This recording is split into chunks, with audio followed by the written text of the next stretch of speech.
Hello, കൗശീൻ്റെ സ്കൂളിൽ annual day ആയിരുന്നു.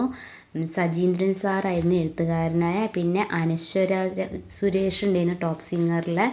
ഉദ്ഘാടനം ചെയ്യാൻ വന്നതായിരുന്നു. പിന്നെ ടീച്ചർ യാത്രയപ്പൊക്കെ ഉണ്ടായിരുന്നു. റിട്ടയർമെൻറ്റിൻ്റെ ടീച്ചർ പോവുമായിരുന്നു ഇവരെ സ്കൂളിൽ. പിന്നെ കുട്ടികളെ കുറേ കലാപരിപാടികളൊക്കെ ഉണ്ടായിരുന്നു. ഒരുപാട് കുട്ടികളുള്ള സ്കൂളാണല്ലോ, അതുകൊണ്ട് തന്നെ നല്ല ഒരുപാട് കലാമേളകൾ ഓരോരോ ഡാൻസായിട്ടും പാട്ട് അങ്ങനത്തെ എല്ലാം ഉണ്ടായിരുന്നു. ഒരുപാട് കൗശിയും ഉണ്ടായിരുന്നു കേട്ടോ ഡാൻസിനൊക്കെ. അപ്പോൾ രാവിലെ മുതലേ പ്രോഗ്രാമുകൾ തുടങ്ങിയിരുന്നു. ഇവരത് ഉച്ചയ്ക്കാണ് എന്നൊക്കെയാണ് പറഞ്ഞിരുന്നത്. പക്ഷേ നല്ല ലാഗായി പോയി കഴിയാൻ.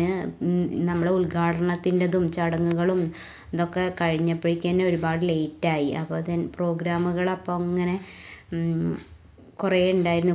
കുട്ടികളതൊക്കെ ആയിരുന്നു ആദ്യം. അത് കണ്ടില്ലേ, പഞ്ചാബി ഡാൻസ് ആയിരുന്നു. കൗശിയൊക്കെ കളിച്ചിരുന്ന പഞ്ചാബി ഡാൻസ് ആയിരുന്നു. പിന്നെ അവരത് കഴിഞ്ഞപ്പോൾ തന്നെ വൈകുന്നേരം ആയപ്പോൾ പിന്നെ അധികം നിന്നില്ലേ ഞങ്ങൾ പിന്നെ വേഗം പോന്നു. അത് കഴിഞ്ഞിട്ട് തന്നെ രാത്രി വരെ പ്രോഗ്രാമുകളൊക്കെ ഉണ്ടായിരുന്നു. ഒരുപാട് നേരം വരെയൊക്കെ ഉണ്ടായിരുന്നു. ബാബുവേട്ടൻ രാത്രി വരുമ്പോഴൊക്കെ പറഞ്ഞു അവിടെ പ്രോഗ്രാം നടന്നുകൊണ്ടിരിക്കുന്നുണ്ട് എന്നൊക്കെ പറഞ്ഞു. പിന്നെ ഞങ്ങൾ അതിനൊന്നും നിന്നില്ല, വേഗം പോന്നു ഞങ്ങൾ.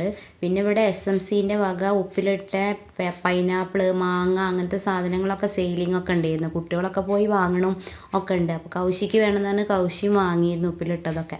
അങ്ങനെ ഈ വർഷത്തെ പ്രോഗ്രാമുകളൊക്കെ അതോടുകൂടി അവസാനിച്ചു. കൗശീൻ്റെ ക്ലാസ് ടീച്ചർ തന്നെയാണ് കൗശിക്ക് ട്രോഫിയൊക്കെ കൊടുത്തിരുന്നു അവർക്ക്. അപ്പോൾ പുതിയ വീഡിയോ ആയിട്ട് വരുന്നവരെ ബായ്. എല്ലാവരും ലൈക്ക് ചെയ്യുക, ഷെയർ ചെയ്യുക, സബ്സ്ക്രൈബ് ചെയ്യണം കേട്ടോ.